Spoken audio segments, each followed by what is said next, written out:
En novembre dernier, Matthew Perry a publié le livre Friends, Lovers and the Be Terrible Thing, dans lequel il revenait, sans tabou, sur ces années sombres où l'addiction faisait partie de son quotidien. Au New York Times, l'acteur qui souffle sa 54e bougie ce samedi 19 août n'avait pas hésité à en dire un peu plus sur ses anciennes dépendances, à l'alcool qui a commencé dès ses 14 ans, et à la drogue, dont il est parvenu à se défaire au cours d'un long travail et suivi médical. En toute sincérité, la star de la sitcom Friends révélait avoir probablement dépensé 9 millions de dollars pour essayer de devenir sobre. Une somme impressionnante, mais qui s'expliquerait en partie, par Matthew Perry, par sa célébrité, qui aurait rendu d'autant plus difficile sa guérison. En effet, le comédien estimait que les autres toxicomanes ont ce qu'il nomme le don de l'anonymat puisque leur combat contre l'addiction ne fait pas les frais de photographies volées et dévoilées dans la presse à scandale, ou encore l'objet de moqueries sur les réseaux sociaux.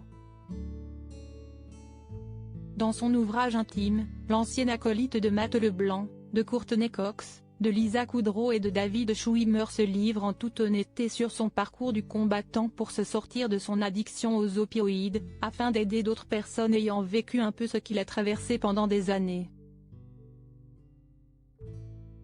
Supérieur à découvrir, en photo, l'amitié de Matthew Perry et de Courtney Cox. S'il a frôlé la mort à plusieurs reprises, Matthew Perry ne le cachait pas, c'est toujours un processus quotidien d'amélioration, chaque jour, et que le projet d'écriture auquel il a donné naissance ne met pas fin à son combat.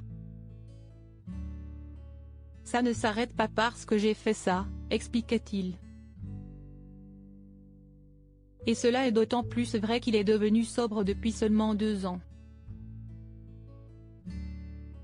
Un objectif atteint, mais essentiellement par obligation puisqu'il a frôlé la mort à plusieurs reprises, notamment en 2019 où les médecins ont dit à famille qu'il avait 2% de chance de vivre, comme il le racontait au magazine People en parlant de l'éclatement de son côlon, de son coma et du port d'une poche de colostomie, qui a duré 1 an.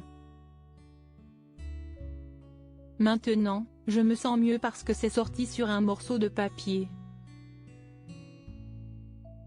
La raison pour laquelle je suis toujours en vie est sans aucun doute, pour aider les gens, a-t-il ainsi conclu avec sagesse auprès du New York Times. Article écrit avec la collaboration de 6 médias Crédit Photo, CPA.